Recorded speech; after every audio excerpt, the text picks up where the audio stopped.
Little Bees banging. I'm outside the McDonald's in Petersburg with one of the great black historians and a great black elder today. Sir, introduce yourself. Harvey Roberts. Mr. Harvey Roberts, what great historian out here in Petersburg. He gave me some great black history today.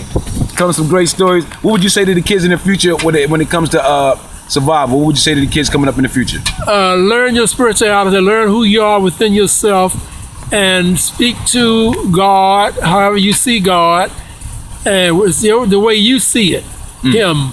And that's the secret. You have to get into spirituality. That doesn't mean you don't use the world. You have to live in this world. So you have to, of course, understand and know how to use it for your advantages, but have the basis of your existence spiritual based.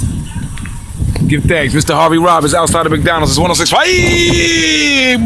The baby will be shaking nigga. I'm back. Oh, show him your Zulu bees. You gotta check his Zulu bees out. He got the hot little bees. Look at them Zulu bees is banging.